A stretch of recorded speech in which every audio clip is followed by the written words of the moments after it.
All right, so in Revelation chapter 5, before we get to Revelation 5, though, go to Zechariah chapter 1. So Zechariah chapter 1 is going to lay the groundwork for our Revelation study.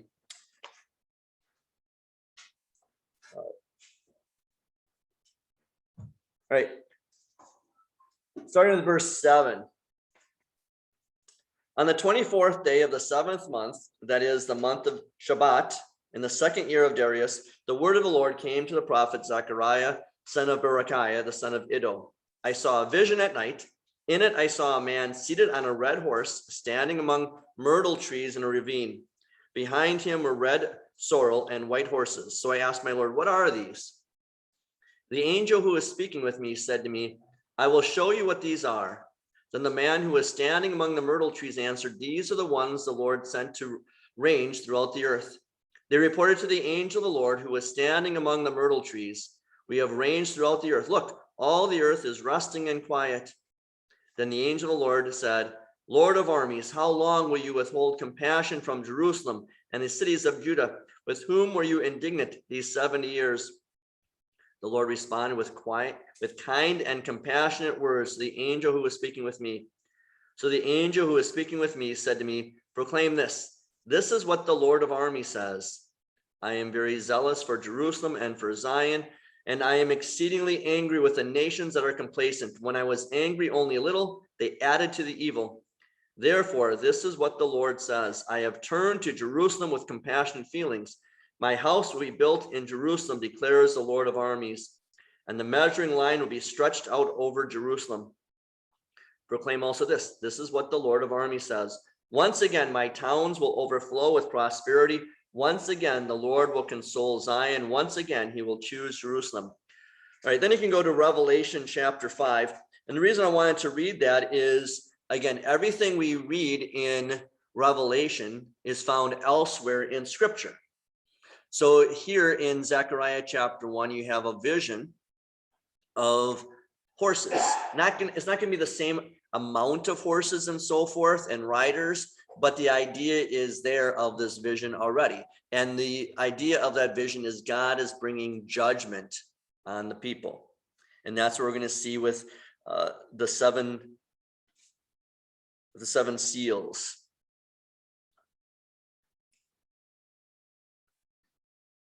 My notes are not working. That is very I'm sorry, we did chapter 5 last week. We're on chapter 6. All right, chapter 6. And I watched when the Lamb opened the first of the 7 seals, and I heard one of the 4 living creatures say with a voice like thunder, come. And I looked, and there was a white horse, and its rider held a bow. A crown was given to him, and he went out conquering and to conquer. When the Lamb opened the 2nd seal, I heard the 2nd living creature say, come. And another horse, a fiery red one, went out. Its rider was given power to take peace away from the earth, so that the people would slaughter one another. And a great sword was given to him. When the Lamb opened the 3rd seal, I heard the 3rd living creature say, come. And I looked, and there was a black horse. Its rider had a scale in its hand. And I heard something like a voice from among the 4 living creatures say, a quart of wheat for a denarius, and 3 quarts of barley for a denarius, and do not dilute the oil in the wine. When he opened the 4th seal, I heard the voice of the 4th living creature say, come. And I looked, and there was a pale green horse, and its rider was named Death, and the grave followed closely behind him. They were given power over a quarter of the earth to kill people with the sword, with famine, with death, and by the wild animals of the earth. When the Lamb opened the 5th seal, under the incense altar, I saw the souls of those who had been slaughtered because of the word of God and because of the testimony they had maintained. And they called out with a loud voice, saying, O Lord, holy and true, how long until you judge and exact justice for our blood from those who live on the earth? A white robe was given to each one of them, and they were told to rest a little longer until their number would be complete, when their fellow servants and their brothers would be put to death as they were. And I watched when the Lamb opened the sixth seal. There was a great earthquake. The sun became as black as sackcloth made of hair. The entire moon became like blood. The stars of the sky fell to the earth as a fig tree drops its unripe figs when it's shaken by a strong wind. The sky was removed like a scroll being rolled up. Every mountain and island was moved from its place. The kings of the earth, the nobles, the military leaders, the rich, the powerful, and everyone, slave or free, hid in caves and among the rocks of the mountains. And they kept saying to the mountains and the rocks, fall on us and hide us from the face of him who sits on the throne and from the wrath of the Lamb. For the great day of the wrath has come. Who is able to stand? All right. You guys understood all of that, right? All right. So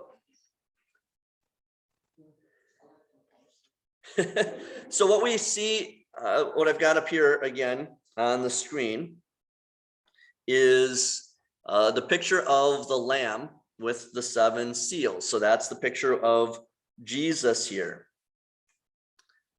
Then I don't want to share that picture just because it's freaky. But that's an imagery from the last chapter as well of Jesus as the Lamb. And remember what the eyes stand for? The 7 eyes. He sees everything. What about the horns? Power. And so just that imagery of Jesus as the wounded lamb, and yet he is powerful and he sees everything. And then this was, as I was looking for some images to share today and over the course of our other studies, this is from one of our Wells artists, and this is just a sketch drawing, but he was trying to sketch these 4 beasts that we saw last time. The beasts with all of their eyes all over their bodies.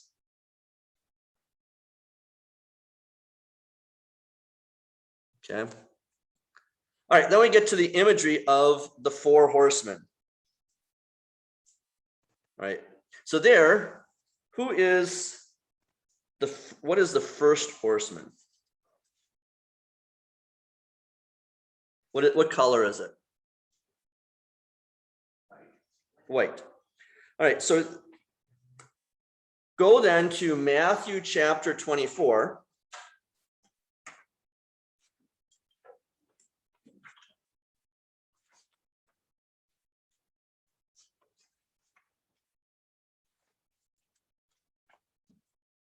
All right, Matthew 24, verse 14. So that's 1468 in your EHV Bible. This gospel of the kingdom will be proclaimed throughout the whole world as a testimony to all nations, and then the end will come. So what do you think this white horse represents?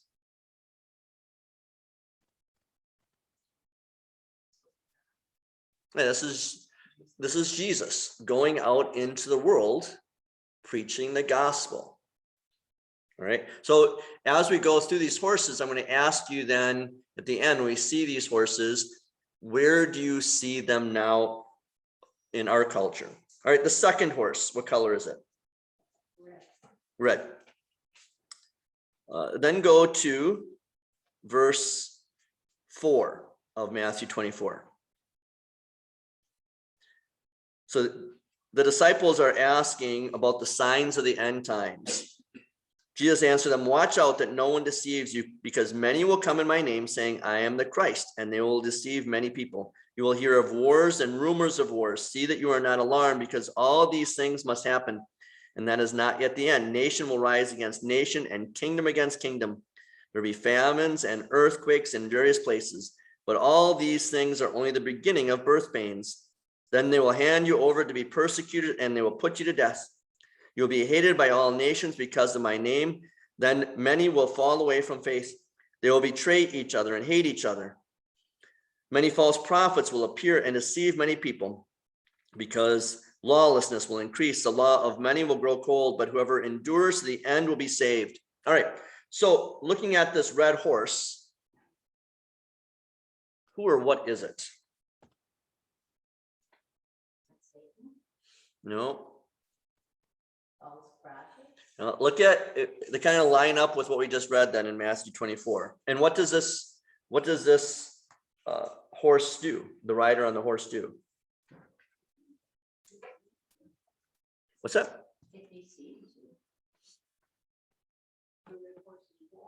The red horse is war. A fire red horse. So this is war. Okay, then the third horse, what color is that?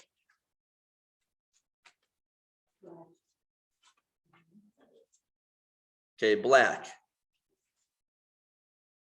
And what is it symbolizing from Matthew 24? Famine. And then the last one, the last color of the horse. And what is that symbolizing? Sickness and death.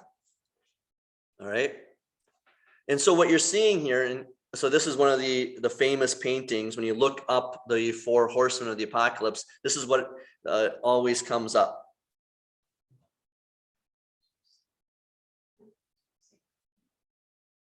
Green or pale? Yeah.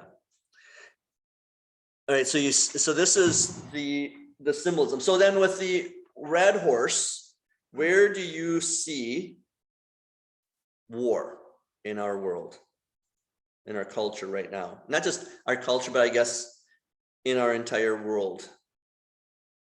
In the entire world. Yeah. Think about it. Yeah. Tribulation is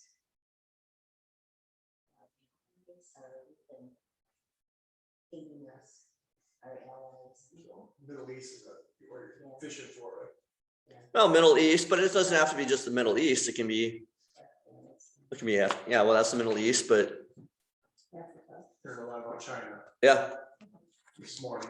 Okay, what was going on with China this morning? We got the aircraft carrier from us in Britain. We have 2 aircraft carriers down there. China's loading up around what's the name of the island? Taiwan. Taiwan. Okay. So everyone's loading up down there and getting ready for something. Defense, hopefully. Yeah.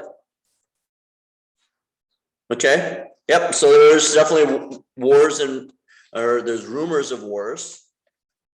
You see it throughout our culture. I was listening to something the other day.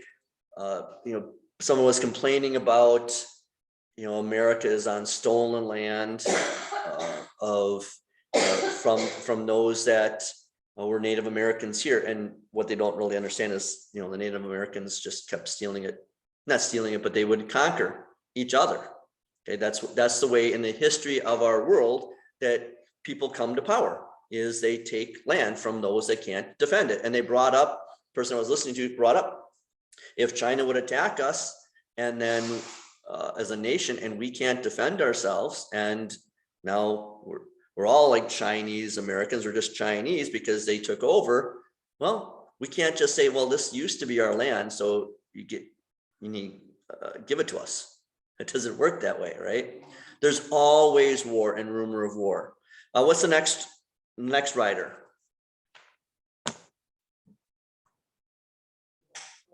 Black horse. Okay, and what does that represent again, the black horse? Famine. Okay, and it says there in Revelation 6 that its rider had a scale in his hand and a quart of wheat for a denarius. So what is he talking about there with the cost of food? It can be expensive. I don't know. Do you see anything like that happening? Yeah, there was a thing on the news yesterday that things are going up not only for the food industry, but the grocery stores and all it's going up tremendously high. Yeah. I just had to stop to pick up my car today, and I asked the guy, well, rotate the tires, and the lady called back yesterday, said, man, we're not going to rotate them. You need 4 new tires. Okay. So that's fine. And when I went in today to pick up the car, and they said, well, we'll have to wait for the tires. They're coming in next week. And they said, just in the last month, everything jumped at $10 a tire. Okay, so it's supply and demand, everything's more expensive. That's this, isn't it? Said it could last all the way into next year. Yeah. Yep. But that's this. You see famine and so forth. And I was talking to someone yesterday about food in the schools. If schools are in the government program and so forth. And some of our Lutheran elementary schools and high schools don't want to be in that because the food is bland. He was explaining that in one school he had been involved in, the government would give you beets, because that's what they had a surplus of, canned beets. Well, what kid, even what adult wants to eat beets? Okay, one person wants to eat beets. I always. Yeah, all right, but for those who are watching online, that's the next horse that just hit us in an earthquake with the camera. But the idea that the food is so bland that young people don't want to eat it then, and then so much is wasted, and that also affects all of this as well. All right, what's the next one? The pale horse is the green one. Okay, which is death. And we applied that looking at Matthew 24. What does Jesus say? It's not just regular death, because we always see death, but specifically what kind of death? Persecution. I don't know, do you see persecution of Christians? Yeah, it's coming. And just before I came upstairs, I was in my office working, someone was texting me about some things, and I was texting her about, standing strong in the face of political, physical, and medical tyranny. Okay, and that's going to just then flow into spiritual tyranny. Okay, so the four horsemen. Any questions on the four horsemen? So what again is the green horse? The pale green horse is death. But Death is coming. yeah. Okay. And specifically, I would say when you compare it with Matthew 24, because that's what we're doing. Jesus lays it out with his disciples in spoken language. This is what's coming. But Jesus lays it out in a vision format to John. So that's the idea you have to say. Just like you tell, I think a good way of illustrating this is, you're talking to adults, you can kind of get the idea of the words and so forth. But I've been reading every week to the students here. The second graders, they're in bigger books. They're starting Stuart Little. There are very few pictures. But when I read to the preschoolers to first graders, there's pictures with the words, and that's what Revelation is. It's a picture book. Okay, but we have to kind of draw the pictures, and that's what the painting and so forth is all about. Four Horsemen too. Just to have fun. I don't know, do you guys know who these guys are? Look like wrestlers. Right? They are, yeah. They're the Four Horsemen of wrestling. There's 5 of them. I know there's 5 of them, but one's the guy in the middle with the white shirt. He's their manager. See, because I grew up and my dad had no interest in NFL football. So on Sundays after church, we watch wrestling. So these are the Four Horsemen. Ric Flair on that side. You would at least know him. I know none of you would know this because you're not geeky like I am, but these are the Four Horsemen of the Apocalypse from X-Men. Yeah, no. Okay, this is a really bad movie, but growing up, the cartoon was awesome. Okay, but I bring it up too because that imagery of the Four Horsemen, that's in our culture as well. All right, then you go on to the next verses of the 5th seal with the souls under the altar. What is that talking about?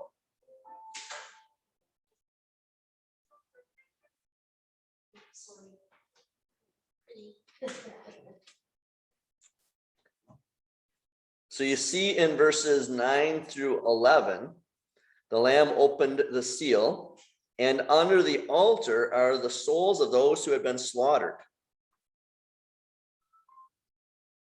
So what this is showing is that while the church on earth is still suffering, the saints in heaven are safe. And what's the symbolism of what they're wearing that shows that they're safe?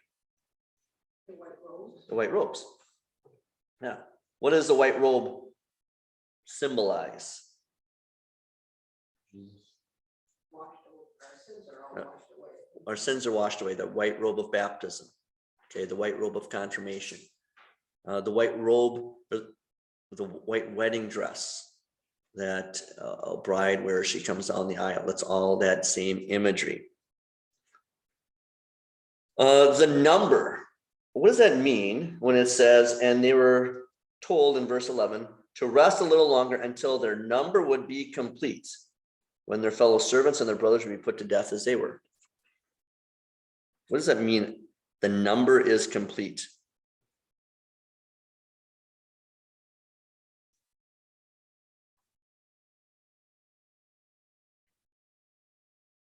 All people that die, all the souls that die. Yeah. So remember this number, that when the number is complete, we're going to see that number in the very next chapter, the number of 144,000 and what that symbolizes. But that's the number. When it's complete, what this is saying is God knows those who are his. That's the doctrine of predestination. Okay, God chooses those who are going to be his. And when those are his, those whom he has called to be his, arrive in heaven, and they're from the last baby to be born and baptized, then judgment day. And God won't bring judgment day until that happens. And then what this is symbolizing then is these saints are safe. Okay. And then what this is talking about too is Matthew 24 verse 9. You will be hated by all nations because of my name. So from the clues and these lists of events, this is saying that this is going to happen after the persecution. So as you see the persecution ramping up in our nation, understand that the fifth seal, it's been opened. It's going to be opened. There's going to be even more persecution coming. So this is another image. So just try and find some different things for you to look at. But this is a woodcut of the saints underneath the altar in heaven, while below Christians are being persecuted. You know, it's just going to be as awful as it is for us. It'll just last a short time. You know, the blink of an eye, and then we'll be in heaven, and we'll be counted among the number of saints underneath the altar. And then the sixth seal is opened. If you go back to Matthew 24, verses 29 to 30, I'll read those. And as I read them, think about, what does the opening of the sixth seal represent? Starting with verse 29. Immediately after the misery of those days, the sun will be darkened and the moon will not give its light. The stars will fall from the sky and the powers of the heavens will be shaken. Then the sign of the Son of Man will appear in the sky. And at that time, all the nations of the earth will mourn. They will see the Son of Man coming on the clouds of the sky with power and great glory. So what does the sixth seal represent in Revelation?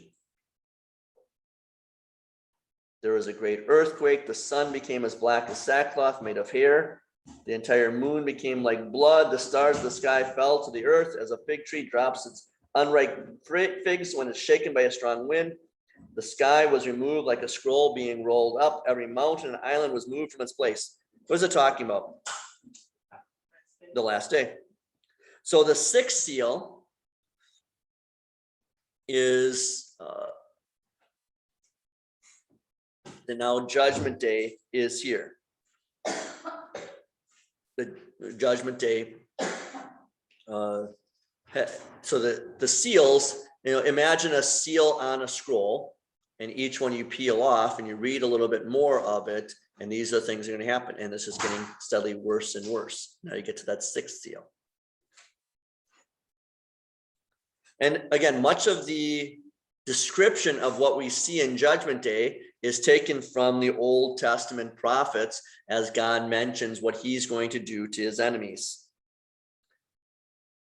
What do you think about the confession? The confession of the lack of faith of those in Revelation chapter 6 during the last judgment, verse 15. The kings of the earth, the nobles, the military leaders, the rich, the powerful, and everyone, slave or free, hid in caves and among the rocks and the mountains. And they kept saying to the mountains and the rocks, fall on us and hide us from the face of him who sits on the throne and from the Lamb. For the great day of their wrath has come. Who is able to stand? So what are they doing there? Why are they calling out? They're trying to hide. Why? They're afraid. They know the gig is up. Yeah, they know the gig is up. They're trying to hide because they would rather have the mountains fall on them than what? Than face God. So this gives us comfort as Christians too, doesn't it? How? This is pretty scary stuff. The judgment on the unbelievers is going to be so bad. They're hoping for a landslide, an earthquake, something to keep them away from the judge Jesus. How is that a comfort for us as God's saints? You don't have that fear. We don't have to be afraid, right? But what else? Well, what does God say? We shouldn't take vengeance on people, right? We turn the other cheek. Because what does God say? And I remember from the King James, vengeance is mine, so saith the Lord, right? From the King James, vengeance is mine, so saith the Lord. So how is this a comfort for us as Christians? This vengeance. Just taking care of it. Yeah. Don't you worry about just concerning yourself. Yeah. Don't be afraid. Vengeance is coming. So I watched a video the other day, just a short clip. It was from someone in a vehicle, say like where I am, to the edge of the room, and they must have been videotaping this as they were stopped in traffic, and a younger guy was pounding on the door of a vehicle, the driver's door, and all of a sudden he backed up, and the older guy got out, and he's packing, and he's holding his hand over here, and that younger guy, he took off running. Yeah, vengeance was coming if he kept messing around like that. And isn't that exactly what happens? You're messing around with, someone's messing around with their kid. Or another story that I read a couple weeks ago of I think it was like a 9 or 10-year-old boy had told his dad that there was this young man who kept coming up to him at the bus stop, and then would talk to him and then rub his back and get lower and so forth. And so, well, what do you think Dad did? Dad went and he dropped the kid off at the bus stop, and then he sat in his vehicle and he recorded it. And then he went out, and when he saw the guy do that to his son, that was the last time that guy did it, because the pictures of that guy at the police station, his face is pretty black and blue and bloody and so forth, because, and I use that imagery of, that's what God does for us, right? We're the kids, we're like 9 and 10-year-old boys against adults. We can't protect ourselves, but God, our Father, sitting there, he's coming with vengeance, so we don't need to worry about it. Anything on that section? So with that, again, picking up on what Jesus is telling John here. One question. Okay. It says everyone, hid in the rocks. What are you asking, Larry? Well, it said kings, nobles, leaders, and everyone, slave or free, hid in the caves. Oh, In the rocks, and they kept saying, everyone. right. I think understood though are the unbelievers. From the least to the greatest, they say it from the greatest to the least, from the kings and rulers down to the slaves. Is But there gonna be a rapture? No, The people are gonna disappear. no, not like, it's not gonna be a rapture, not like, the non-denominational and evangelical churches teach. It's because their idea of a rapture is you're taken to heaven before judgment day. But there's no such thing. It's judgment day. Isn't that in the Bible though? You know, two people be in the field and one disappear. Yep. Yeah. And so so there's going to be two people working in the field. One's taken and the other's left. But what that's talking about is not a rapture. That's talking about the suddenness of judgment day. Boom. Judgment day is here. That's the idea there. But with these slaves all the way to kings, afraid of Jesus, they have to, on that last day, even though they ignored him their entire lives, they are going to have to give a confession of faith, which is exactly what Paul writes in Philippians 2.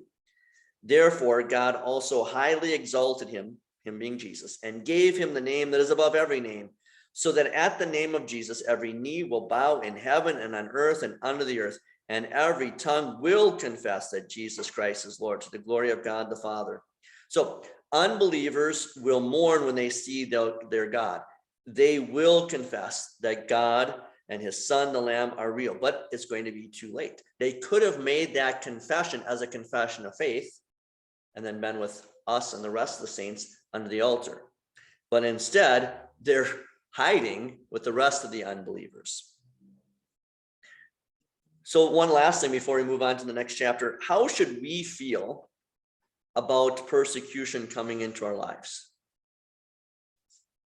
Should expect it. Yeah, we should expect it. What's one of the reasons why we get so upset about persecution? It's not fun. Well, it's not fun, but also we don't expect it, right? I was listening to something the other day, and the gentleman said that he usually, when he figures things out, he figures them out from the worst scenario to the best. What's the benefit of something like that? If you're planning, say you're starting a business, or you're even just moving to a new house with a new job, what's the benefit of having a worst case scenario outlook? What's the benefit of that? Well, then it's not gonna be worse. It can only be better. It can only be better. It can't get worse. What else? You should be cautious. Yeah. Well, and this person said too, he's thankful because, and this is, I think, the attitude that most people outside of America, maybe most people outside of America today have, because life is really rough for them. And it's probably the reaction of most people throughout history, because life has been really rough for them. And then when things go well for them, when they're expecting it to be really awful, they're going to be grateful. But what is our attitude as 21st century American citizens, even as Christians? We're soft and we're used to having everything nice and easy, and if anything bad happens, sometimes this evil is unreasonable, even when it's coming, Yeah. you don't expect it. Yeah. So for example, I filled up my water bottle yesterday, just a simple thing. Didn't taste good. Someone had posted on Facebook with Racine, I don't know, Racine News or something like that. Someone I know had said, has the water in Racine tasted bad lately? So it tastes bad. Well, it tastes bad all over the world, doesn't it?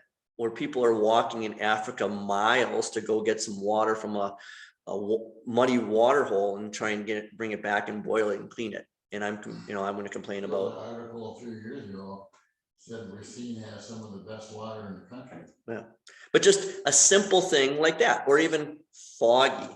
If we may complain about it being foggy today, instead of, hey, I get to go in a car, I get to turn lights on, I get to go someplace, whatever it is. But because we, as 21st century Americans, we are everything's so nice, like you said, soft. And then we complain when things don't go well. You asked about persecution before. Were you asking about persecution because we're Christian? Yes. Or just persecution, just trying to get through life because you're white male? Yeah. You know, how you're- Yeah, I know I'm talking about persecution of Christians, but just that idea, the reason I went on that tangent is because we are soft and we expect things to go well for us. And then now there's persecution coming. Like Jamie said, we should expect it. What else? How should we react to persecution? I always think God's in control, because if I let my earthly simple mind go, I get scared. Yeah. sometimes. And God's in control. I think it's important to find other Christians, because when you're standing alone, what can happen? You're ganged up on. It's easy to be bullied when you're by yourself. And yet when you've got a couple of people that believe the exact same thing that you do, it's easier, isn't it? And that's one of the things governments love to do, because we'll see later on that the government is one of the beasts out of the sea, that it wants to persecute Christians. It's the history of governments. The apostate church loves to persecute Christians because it's the opposite of the Christian church. And what does it do? These beasts, they separate people. And we like to be separated, and we like to be on our social media. We like to be in our homes. We're older and don't want to go out. I know that. I'm older. Just stay at home. We separate ourselves. But the whole reason we come together for something like this is so that we're together, and we need to be together, and then we're stronger. Yeah, I say that. I know there's persecution going on in the world, but I've gotten through my whole life and I've never once felt persecuted because I was a Christian. Yep. And that's the thing, it's going to be coming. And what we need, I've always said it, is what we need in America is good old fashioned persecution. Because what happens when, No thanks. I know, no thanks. And yet what happens when Christians are persecuted? What has happened in the history of the church? We get stronger and the church grows. So that I forgot to mention that before with the white horse. The white horse is the gospel that's spread throughout the earth, and especially during times of persecution. Because when everything is going well, you don't see a lot of famine or a lot of persecution or a lot of the earthquakes, all that stuff. When we think God is protecting us, what happens to our Christianity and the Christian church? We get lazy, we get soft. And yet when the Christian church is persecuted and we're moving around, what happens? Then we get stronger and it grows. So where do you see right now the white horse of the gospel being spread out? Give me some examples. Africa, China, How about Africa? they've grown tremendously with the Christians. Yep. So the Christian church in Africa, and they're sending missionaries to America, which is pretty amazing. Someone said China. Why China? What's happening in China? I think we were over there in schools, and we had false churches and trying to, people are coming to these house churches and they don't have room for them, and they have to, because they have to do it secret. Yeah. What else? Give me one more example. That's where it started, right? Christianity in Asia. Well, it started over in that Middle East area. Another example is just even in our wells with the online presence. More and more of our members, I'm finding out, are listening to the podcasts. Pastor Hagen, who does the Raised with Jesus podcast, he sent me a graphic that we had 1.3 thousand downloads last week. And then we're all listening to our Thirsty podcast. He said that people probably went looking for our Thirsty podcast and then found that he was doing the daily Bible readings again. Okay, but our own members are using that for their Bible studies. More and more of our members are saying they're watching these Revelation Bible studies on YouTube. I was texting someone that's in Mark Blauert's adult confirmation class, but that's via Zoom. She's down in Illinois. Okay, and Pastor Lightnin's brother, I was talking to him last month. His job is working for the Wells in connecting a lot of other cultures and nationalities, as we're going to see in Revelation 7, all of these different people that speak different languages, and then having our Bible, like the EHV and people's Bibles and other things translated into other languages. And that only happens because of the internet. The scary thing that's going on now is the decline of Christianity. Yeah. When you look at Europe. Yeah. You know, it's like they used to have, what, 50%, 70% participation. Now they've got almost none. Right. And even in this country, you know.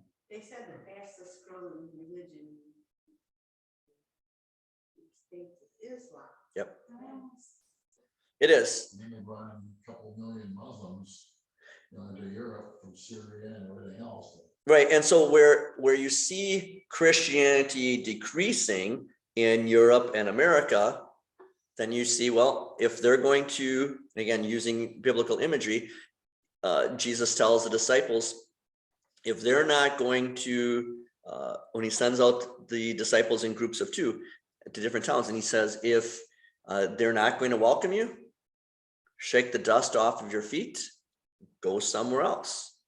Another imagery is don't cast your pearls before swine. So the imagery there is applying it today. If America and Europe don't want the gospel, now God will take it away. He'll give it to China and Africa, the people that want it. You know, just like if you make dinner and one of your kids or grandkids doesn't want what you made, what are you going to do? Throw it away? Send it to China. You send it to China, that's what you used to tell the kids, yeah.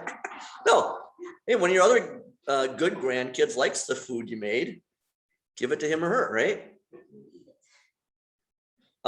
So the image, again, as I was looking for imagery on the 6th seal, it was really hard to find, but I thought this was this looks like a 17th or 18th century painting, but just the imagery of the destruction of the last day of judgment.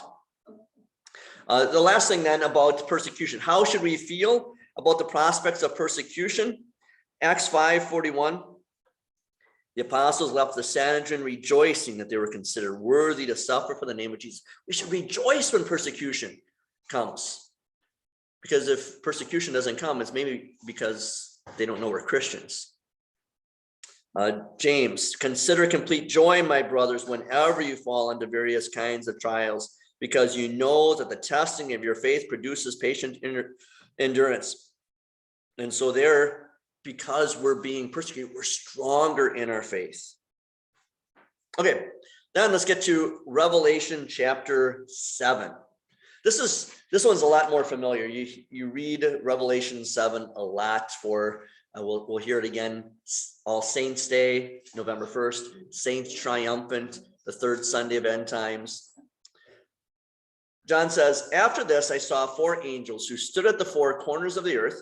They were holding back the 4 winds of the earth so that the wind could not blow on the earth, the sea, or any tree.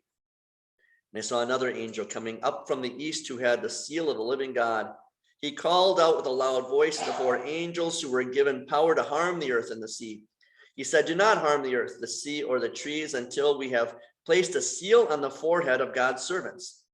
And I heard the number of those sealed, 144,000 from all the tribes of the people of Israel.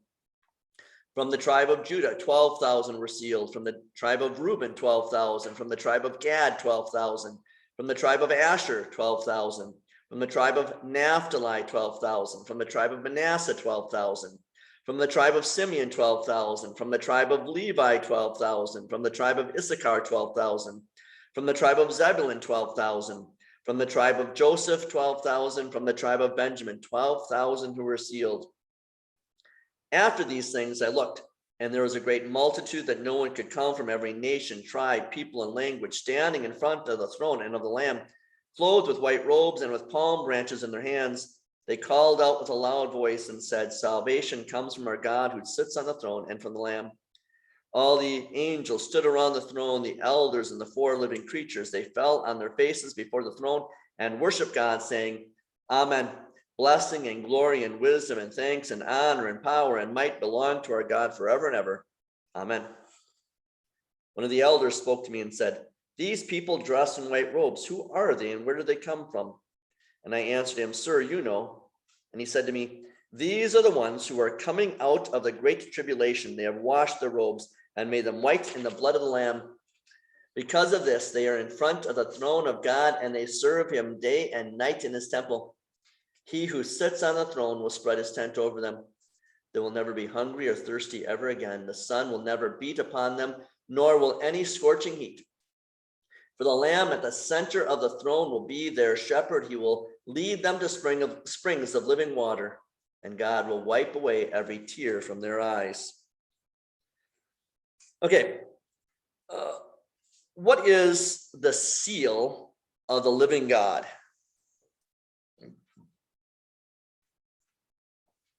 So a seal was placed on their foreheads.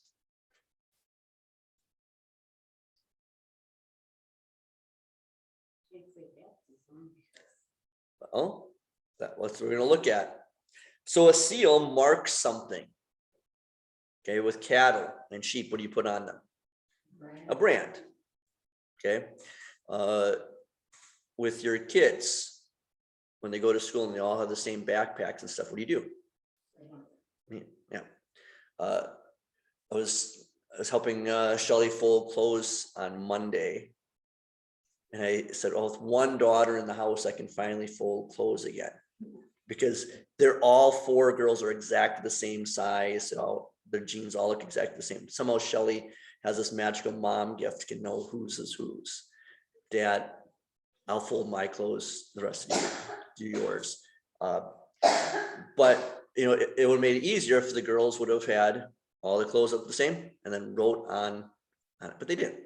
Okay, so I didn't fold clothes. What is the seal? Again, biblical imagery. Ezekiel 9 verse 4.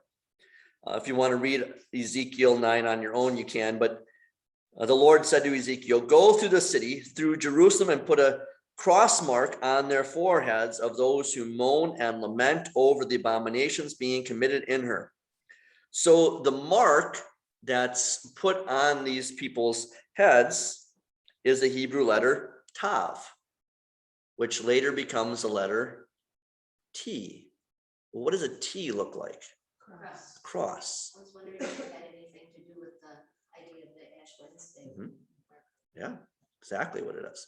So to think of 400 or 500 years before Jesus is crucified on a cross, and the cross has become a universal symbol of Christianity, isn't it interesting that God is telling his angel in symbolic language to go through the city and put a cross on people's foreheads? And so Jamie mentioned the cross that we might put on ash with the ashes. Now, as Lutherans, we're always nervous about doing the ashes on the sign of a cross on our foreheads. We can do it. It's not just a Roman Catholic thing, but most of the time now we do it with the Ash Wednesday banner. But when is the time that we mark in our lives as Christians of putting a cross on our forehead? Baptism. So this is a symbol of baptism. All those who had the sign of the cross, the seal. What does that seal mark us as? As belonging to Christ. Christ put that seal on our foreheads, the pastor says, on the head to the heart, marking you as a redeemed child of Christ. Like the good housekeeping seal of approval. There you go. And that's why I always encourage people, and I'll be talking about this in Bible study in a few weeks on our Lutheran worship, to go ahead and when you see the pastor, especially in the invocation and the absolution and the benediction, so at least those 3 times in the service, when he makes that sign of the cross, you can make the sign of the cross over you. Okay, because it reminds you of your baptism. It reminds you of the seal that was placed on you in your baptism that will be placed on you again in heaven. Why don't they then, like in school, have us start doing that? I think Catholics do, Mhm. correct? Why do Lutherans not teach that? That is a very good question. I think Lutherans have gotten away from it because the Catholics do it. That's what I thought. Yeah. But I always say, why let the Roman Catholics get all the fun stuff? Right? And so when I teach 8th grade catechism class right now, we start the day by praying Luther's morning prayer every morning. Now we're praying the Lord's Prayer along with their memory work. But when I say the Lord's Prayer Luther's morning prayer with them, or when I do chapel over at the elementary school and middle school at First Evan, I tell them, all right, we're going to pray this prayer. And when I make the sign of the cross, you'd make the sign of the cross. A few of them do it, but it's just trying to get them into that idea. Because Luther does say that every morning and every evening, we should begin and end the day with Luther's morning and evening prayer, the Apostles' Creed, the Lord's Prayer, and then cross ourselves. Okay. What are the first 4 angels holding back? What are these winds?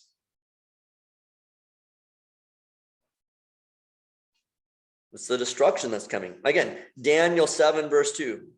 Daniel said, during my visions at night, I was watching and saw the 4 winds of heaven churning up the great sea. In the Old Testament, wind sometimes symbolizes the forces of the earth that God would stir up against his enemies. So here, the 4 angels are holding back the final destruction of the world.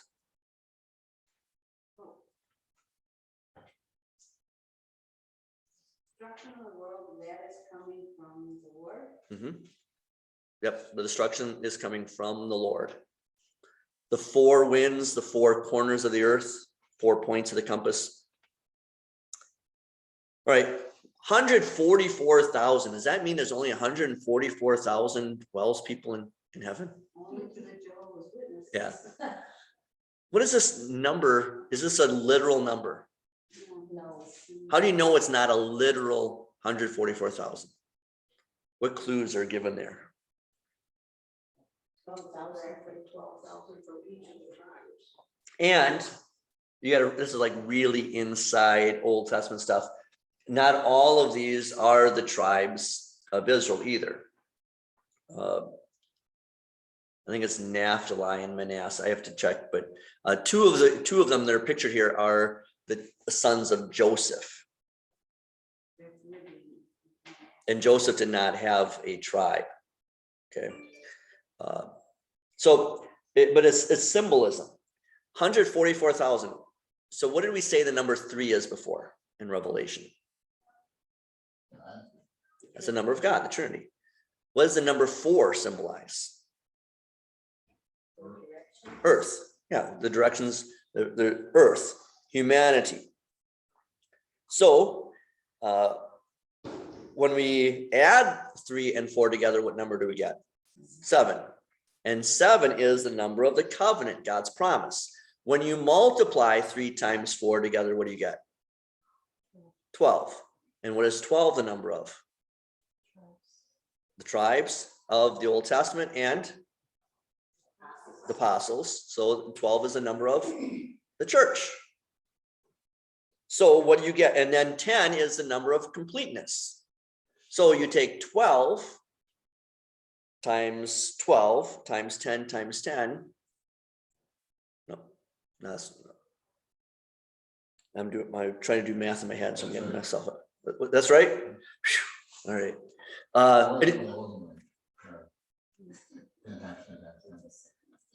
Yeah, so you have the number of all of, so what is it? Yeah, you have 12 times 12, 144 times 10 times 10 times 10, 1,000, 144,000. What is this symbolizing?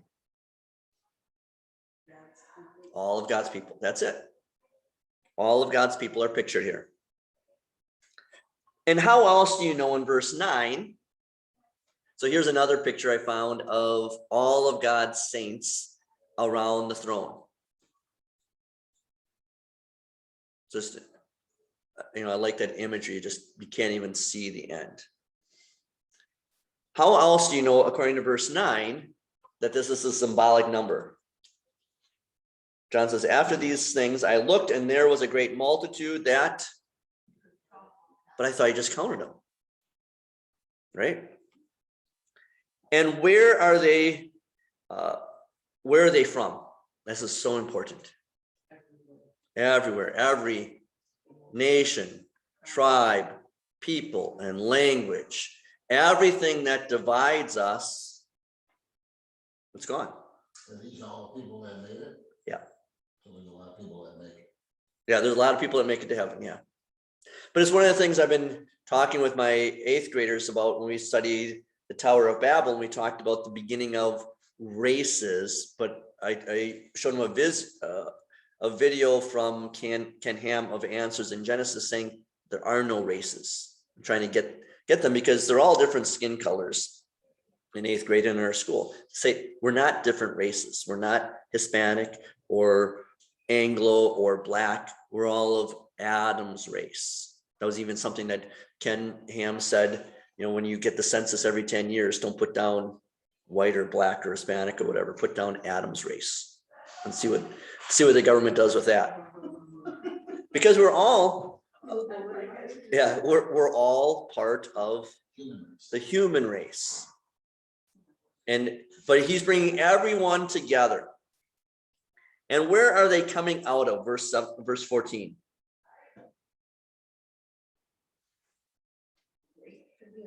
Yeah, they're coming. What is that talking about? They were still alive, that they were still alive at the end. Right, they were still alive at the end time. And what is a great tribulation? That's right now, right? Well, and what's important is these are those who, I think in previous translations, those who have come out of the great tribulation. The EHV translates it, those who are coming out. Why is it important, the tense of that verb? Those who have come out versus those who are coming out. Present tense. Yeah, why is it important? It's now, exactly. So when you see, so there's a number of our members that are elderly and, you know, not doing well health-wise, well, and they go to heaven, say in a week, a month, whatever, John sees them in heaven.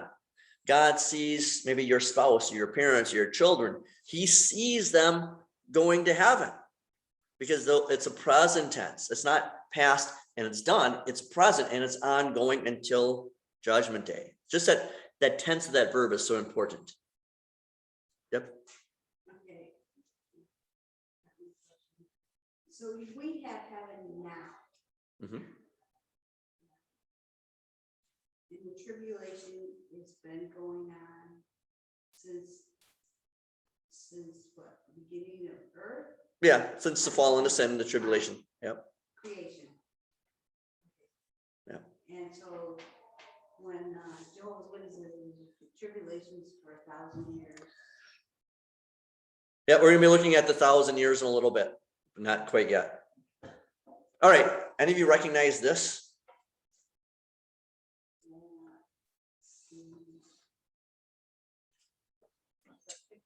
Yeah, it's one of our paintings. This is during the season of end times. So the beginning of October, we'll be putting this painting up. What is the imagery here? It's right from Revelation 7. What is the lamb? Christ. Notice the wound. All right. How about the nimbus? So this is something I learned from Pastor Pope. So there's 3 rays around the nimbus. So this painting, along with the other corresponding painting on the other side of the church of Jesus in his human form sitting on the same throne, also has that nimbus with 3 rays. And he would say in regular paintings, let's see. So like this painting, you notice there just a nimbus around people's heads, signifying they're saints. But notice with this one, there are the 3 rays coming from it, and that in art pictures the divinity. Okay, so just something simple like a halo, we would call it a halo, but a nimbus. How about, since I've got this painting up there, the altar, not the altar, I'm sorry, the throne. What is the symbol on the back of the throne of a circle and the 3 interconnected ellipses? What is that a symbol of?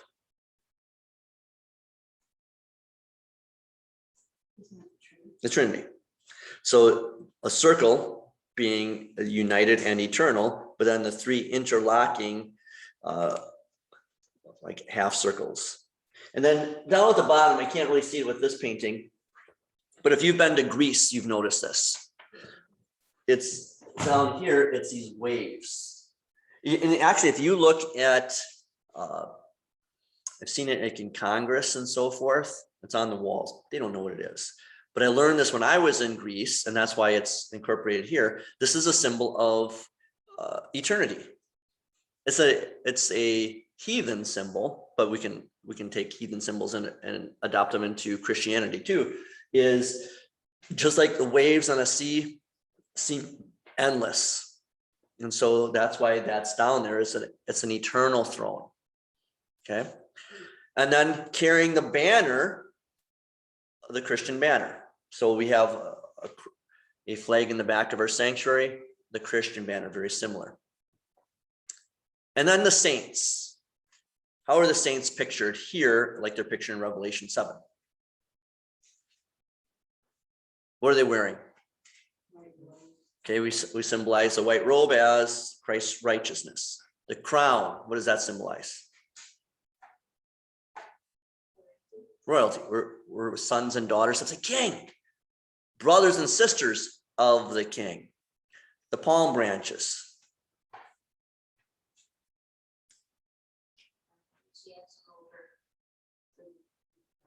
Yeah, our enthusiasm, our excitement.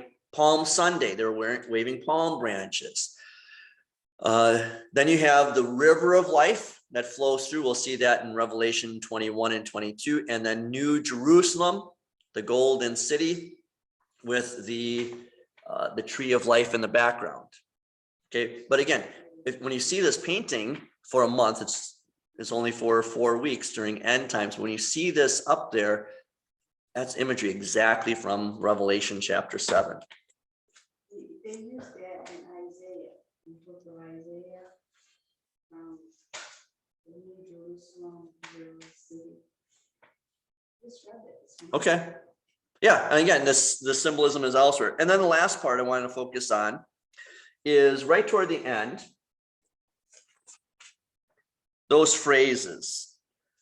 What will each mean for you in verses 17 to 15? They are before the throne of God. What does that mean? Yeah, you're with God. And not, we're with God now, but we don't see him. Okay, we'll see God with our own eyes. They serve him day and night in his temple. What does that mean? Yeah, and we got work to do. It's good to work. Like I was telling Shelly this morning, I said I was excited to come to church because I got some Bible study stuff done between dropping Bell off and then coming here. I would finish writing a Bible study for end times. What? No, I was sitting. But you know this.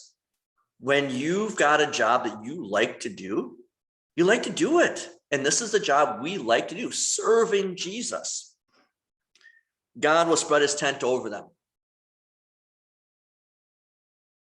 What's the imagery there? The comfort. Protection. The tabernacle he's protecting us. Never again will they hunger. Never again will they thirst. Why is that a good one?